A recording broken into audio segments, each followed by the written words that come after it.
बहुत समय पहले सूरजपुर नाम के एक छोटे से गांव में गोपाल नाम का एक किसान रहता था। उसके पास धन दौलत नहीं थी, लेकिन उसके दिल में दया, ईमानदारी और भगवान पर अटूट विश्वास भरा हुआ था। और दिन रात मेहनत करता था, फिर भी उसकी गरीबी कम होने का नाम नहीं लेती थी। कई बार उसके घर में 2 वक्त का भोजन जुटाना भी मुश्किल हो जाता था।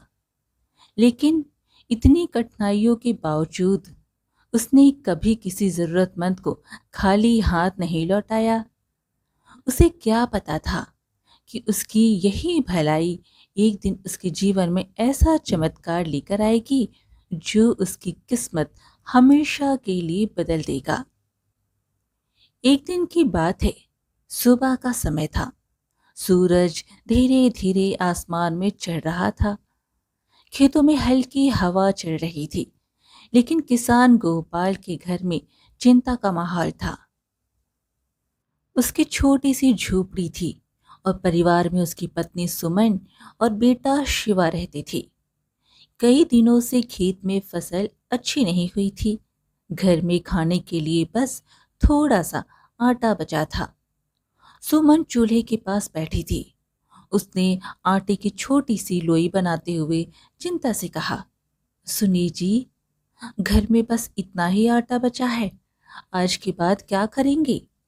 गोपाल ने गहरी सांस ली और बोला, भगवान पर भरोसा रखो भाग्यवान, शायद कल कुछ काम मिल जाए। शिवा पास में बैठा था। उसने धीरे से कहा, पिताजी, मुझे बहुत भूख लगी है। गोपाल ने प्यार से उसके सिर पर हाथ फेरा और मुस्कुराते हुए बोला, बस बेटा, थोड़ी देर में रोटी बन जाएगी। रोटी खाने के बाद गोपाल अपने छोटे से खेत की ओर चला गया। खेत में खड़ी फसल बहुत कमजोर थी।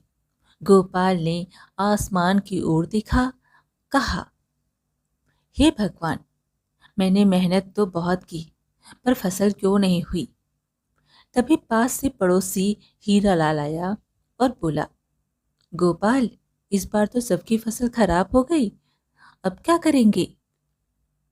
गोपाल बोला, जो भगवान की मर्जी, मेहनत करना हमारा काम है। उसकी बात सुनकर हीरा लाल ने कहा, इतनी परेशानी में भी तुम इतनी शांत कैसे हो? गोपाल बोला, क्योंकि मुझे भरोसा है, भगवान किसी ना किसी तरह मदद जरूर करेंगे। शाम को गोपाल वापस घर लौटा। सुमन ने फिर थोड़ी सी रोटी बनाई और बोली, बस यही आखिरी रोटी है। गोपाल ने रोटी का टुकड़ा शिवा को देते हुए कहा, पहले बच्चे को खिलाओ। सुमन ने धीरे से पूछा, और तुम? गोपाल हंसकर बोला, मुझे भूख नहीं है, तुम लोग खाओ। दरअसल में गोपाल को भी बहुत भूख लगी थी, लेकिन वो अपने परिवार को खुश देखना चाहता था। दोपहर का समय था। सूरजपुर गांव की गलियों में धूप फैली हुई थी। उसी समय एक थका हारा साधु धीरे धीरे लाठी के सहारे गांव में आया। उसके कपड़े धूल से भरे थे और चेहरा भूख से कमजोर लग रहा था। साधु ने घर के सामने रुककर धीरे से आवाज लगाई, बेटा, कोई है? मुझे बहुत भूख लगी है, थोड़ा सा भोजन मिल जाए तो भगवान तुम्हारा भला करेंगे। घर के अंदर से एक आदमी बाहर आया और नाराज होकर बोला, यहाँ कुछ नहीं है बाबा, आप आगे जाओ। साधु चुपचाप आगे बढ़ गया। साधु दूसरे घर के पास पहुंचा। वहां कुछ लोग बैठे बात कर रहे थे। साधु ने हाथ जोड़कर कहा, मुझे 2 दिन से भोजन नहीं मिला, थोड़ा सा खाना दे दो। एक आदमी हंसते हुए बोला, अरे बाबा, हम खुद मुश्किल से खा रहे हैं, जाओ कहीं और। दूसरा आदमी बोला, आजकल तो हर कोई साधु बनकर भीख मांगता है। साधु ने दुखी होकर सिर झुका लिया और धीरे धीरे आगे चल पड़ा। थोड़ी दूर पर गोपाल की छोटी सी झोपड़ी थी। उस समय उसका बेटा शिवा दरवाजे के बाहर बैठा रोटी खा रहा था। साधु ने पास आकर धीरे से कहा, बेटा, क्या थोड़ा सा भोजन मिल सकता है? शिवा ने साधु की ओर देखा। उसके चेहरे पर थकान और भूख साफ दिखाई दे रही थी। शिवा अंदर भागकर अपनी माँ से बोला, माँ, बाहर एक बाबा खड़े हैं, उन्हें बहुत भूख लगी है। सुमन ने उदासी से कहा, बेटा, घर में तो बस यही थोड़ी सी रोटी है। शिवा कुछ देर सोचकर बोला, माँ, मैं आधी रोटी खा लूंगा और आधी बाबा को दे देता हूँ। सुमन ने प्यार से कहा, ठीक है बेटा, अगर तुम्हारा दिल कहता है तो दे दो। शिवा बाहर आया और रोटी साधु को देते हुए बोला, बाबा, यह लीजिए। साधु की आंखों में खुशी की चमक उठी। वो बोला, बेटा, तुम्हारा दिल बहुत बड़ा है, भगवान तुम्हें खुश रखे। शिवा मुस्कुराने लगा, लेकिन उसे पता नहीं था कि ये छोटा सा दया का काम आगे चलकर बड़ा चमत्कार बनने वाला है। शिवा ने जब साधु को रोटी दे दी तो साधु ने बड़े प्रेम से वह रोटी खाई। उसके चेहरे पर संतोष दिखाई दे रहा था। साधु ने शिवा के सर पर हाथ रखकर कहा, बेटा, तुमने अपने हिस्से का भोजन मुझे दे दिया, तुम्हारा दिल बहुत पवित्र है। शिवा मुस्कुराकर बोला, बाबा, आप बहुत भूखे लग रहे थे, इसलिए मैंने दे दिया। उसी समय गोपाल भी खेत से घर लौट आया। उसने साधु को देखकर हाथ जोड़कर कहा, नमस्ते बाबा, हमारे घर में ज्यादा कुछ नहीं है, लेकिन अगर आपको आराम करना हो तो अंदर आकर बैठ जाइए। साधु ने शांत स्वर में कहा, तुम लोग बहुत अच्छे हो, भगवान तुम्हारी दया जरूर देख रहे हैं।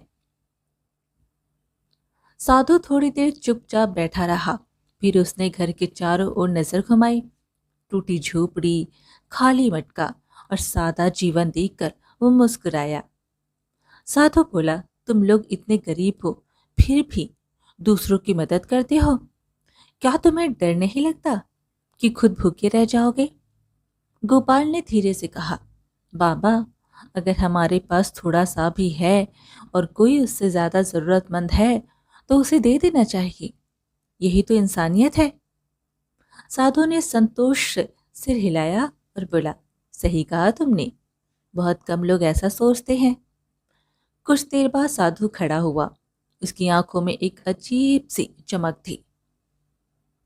साधु ने गहरी आवाज में कहा, मैं साधारण साधु नहीं हूं, मैं इस गांव में लोगों की दिल की परीक्षा लेने आया था।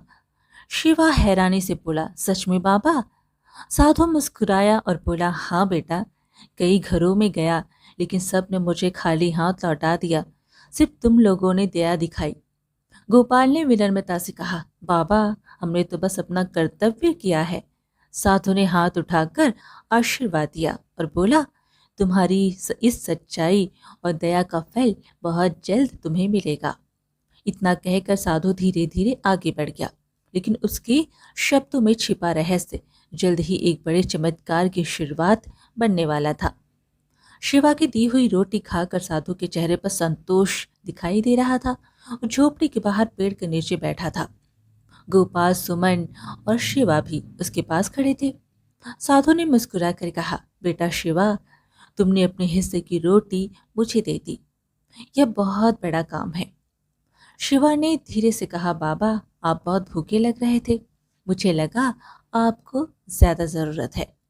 सुमन ने विनम्रता से कहा, बाबा, हमारे घर में ज्यादा कुछ नहीं है, फिर भी अगर हमने आपकी थोड़ी मदद की है तो हमें खुशी है। साधु ने उनकी ओर प्रेम से देखा और बोला, सच्ची मदद वही होती है जो दिल से की जाए। साधु धीरे धीरे खड़ा हुआ। उसने अपनी लाठी जमीन पर टिकाई और हाथ उठाकर आशीर्वाद देने लगा। साधु ने गहरी आवाज में कहा, हे भगवान, इस परिवार पर अपनी कृपा बनाए रखना। फिर उसने गोपाल की ओर देखकर कहा, तुम्हारे घर में कभी अन्न की कमी नहीं होगी। उसने सुमन की ओर देखकर कहा, तुम्हारे घर में हमेशा खुशियां बनी रहे। फिर उसने शिवा के सिर पर हाथ रखकर कहा, बेटा, तुम्हारा दिल बहुत पवित्र है, भगवान तुम्हें जीवन में बहुत सुख और सम्मान देंगे। शिवा की आंखें चमक उठी। गोपाल ने हाथ जोड़कर कहा, बाबा, आपका आशीर्वाद ही हमारे लिए सबसे बड़ा धन है। साधु मुस्कुराकर बोला, याद रखना, सच्ची दया कभी व्यर्थ नहीं जाती, भगवान सब देख रहे हैं। सुमन ने धीरे से कहा, बाबा, आपके आशीर्वाद से हमें नई उम्मीद मिल गई है। साधु ने आसमान की ओर देखा और शांत स्वर में बोला, जल्द ही तुम समझ जाओगे कि भगवान की कृपा कैसे काम करती है। इतना कहकर साधु धीरे धीरे गांव की पगडंडी पर आगे बढ़ गया। गोपाल का परिवार दरवाजे पर खड़ा उसे जाता हुआ देख रहा था। उनके दिल में अब एक नई उम्मीद और विश्वास जाग चुका था। अगले दिन सुबह गोपाल अपने खेत की ओर जा रहा था। उसके मन में साधु की बातें बार बार याद आ रही थी। गोपाल धीरे से बोला, साधु बाबा ने कहा था कि भगवान की कृपा होगी। पता नहीं सच होगा या नहीं। तभी शिवा भी उसके साथ चल पड़ा। शिवा बोला, पिताजी, मुझे तो लगता है बाबा की दुआ जरूर काम आएगी। गोपाल मुस्कुरा कर बोला, अगर भगवान की मर्जी होगी तो जरूर कुछ अच्छा होगा बेटा। जब गोपाल अपने खेत में पहुंचा तो वह हैरान रह गया। कुछ दिन पहले जो फसल सूखी और कमजोर लग रही थी, अब वह हरी भरी दिखाई दे रही थी। गोपाल ने आश्चर्य से कहा, अरे यह कैसे हो गया?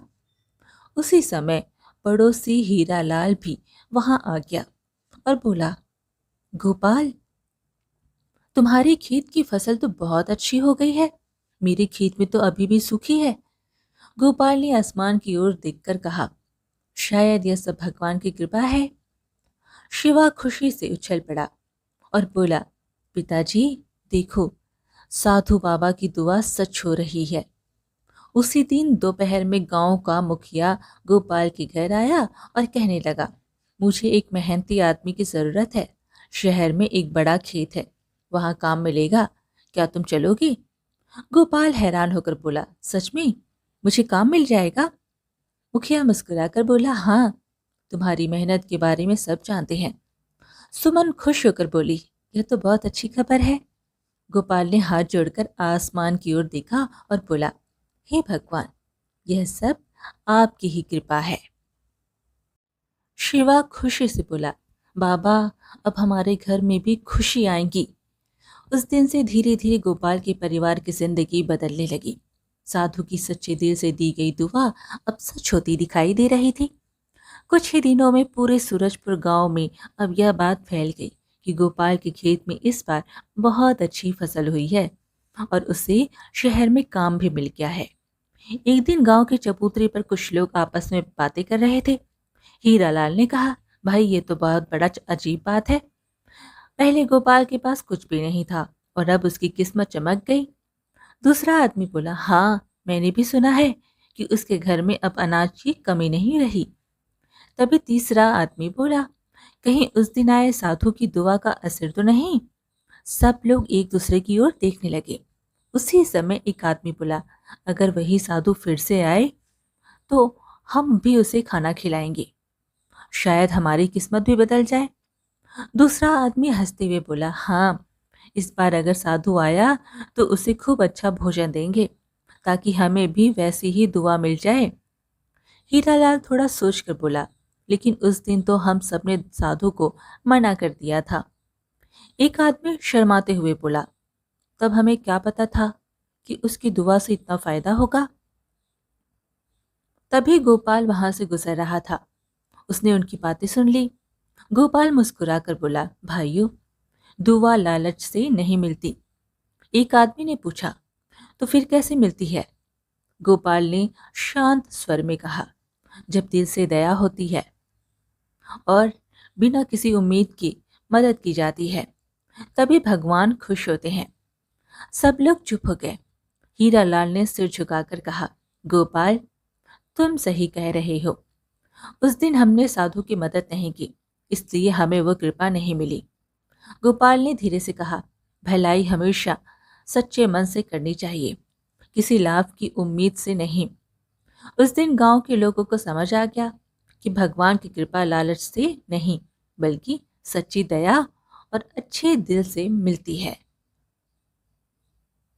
दोस्तों, आज की कहानी कैसी लगी हमें ज़रूर बताइएगा और साथ ही ऐसी कहानियाँ सुनने के लिए हमारे चैनल को सब्सक्राइब कर लीजिएगा। धन्यवाद।